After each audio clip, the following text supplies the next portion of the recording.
Dear Diane, I hope this note finds you well and looking forward to continuing the positive momentum for our Whitebridge community. I'm writing to you today not as someone asking for favors, but as a fellow resident who believes in fairness, accountability, and the power of leadership to make meaningful change. As you know, I have been navigating an immensely challenging situation for years, one rooted in punitive and discriminatory actions under the leadership of the previous board. These actions, which unfairly targeted me, violated governing documents, federal and state laws, and created immense emotional and financial strain at a time when I have been fighting for my health and peace of mind. I know that under your guidance, Whitebridge has the potential to turn the page and move toward fairness, compliance, and collaboration. At the center of this issue is the mistreatment I've endured related to my service dog, Penny, and the accumulation of unjustified fines and a lien on my home. These actions were not only procedurally flawed, but were in direct violation of the Fair Housing Act, the Americans with Disabilities Act, and the New Jersey law against discrimination. Furthermore, the prior board's failure to follow Whitebridge's own bylaws, designed to prioritize due process, transparency, and alternative dispute resolution, has compounded this ordeal. This isn't simply a legal matter. It's an issue of fairness and integrity that affects the well-being of the entire Whitebridge community. Governing document failures. Access and use of common elements. The governing documents guarantee residents access to common areas. Restricting Penny's movement or imposing weight limits on a service dog violates this section and conflicts with federal protections under the ADA and FHA, due process and alternative dispute resolution. The bylaws clearly mandate that fines must be preceded by proper notice, a fair hearing, and the opportunity for mediation or arbitration before litigation. These steps were entirely skipped, invalidating the fines and undermining trust in governance. Improper allocation of payments.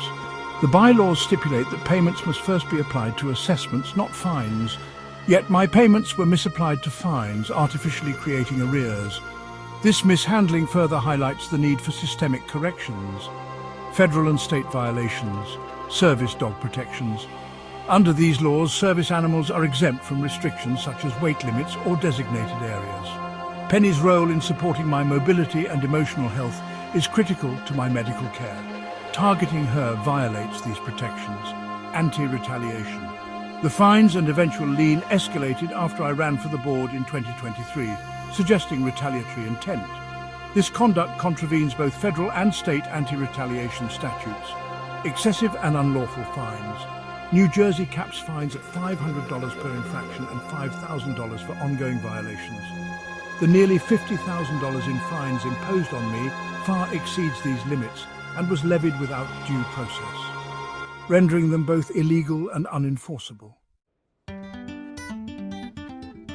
Diane, I want to emphasize that this issue is not just about money or bylaws. It's about the very real toll these actions have taken on my life. Over the past 2.5 years, I have undergone 43 rounds of chemotherapy with taxotere docetaxel and Cyramza, ramucirumab, to manage terminal cancer that has spread to my bones. The side effects, severe fatigue, nerve damage, cardiovascular strain, and emotional stress, have made even the simplest tasks an uphill battle.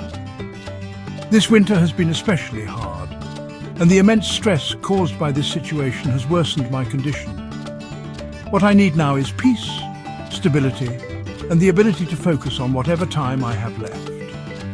The pressure of a $50,000 lien and unresolved fines is robbing me of that chance. Diane, I firmly believe in your ability to resolve this matter with fairness and compassion. Here's what I respectfully ask you to do. First, instruct the attorney to remove the lien. As president, you have the authority to direct the HOA's attorney to file the necessary paperwork to remove the lien. A simple acknowledgement that the matter is resolved is all that's required. This step would bring immediate relief and signal a new era of fairness at Whitebridge. Second, finalize the reversal of fines. With FS Residential's transition to new software, my account currently shows no fines. Please ensure that this remains the case by formally reversing the fines in the old system. This is a straightforward process that any management company can implement, and it would bring closure to years of unnecessary conflict. Third, commit to transparent governance. Announce a renewed focus on fair and transparent governance, including adherence to Whitebridge's bylaws and laws like the FHA and ADA. This would restore trust and confidence in the board's leadership while ensuring that no resident endures what I have faced. This is your moment to lead Whitebridge into a new chapter, one defined by fairness, accountability and collaboration. Resolving this matter would not only demonstrate your commitment to these values, but also set a powerful example of what leadership can achieve when guided by integrity. If there's any additional information you need to make your decision, I am more than happy to provide it.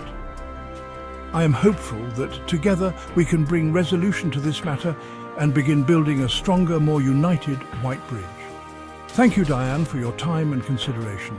I trust in your ability to make the right decision, and I look forward to moving forward with hope and optimism under your leadership.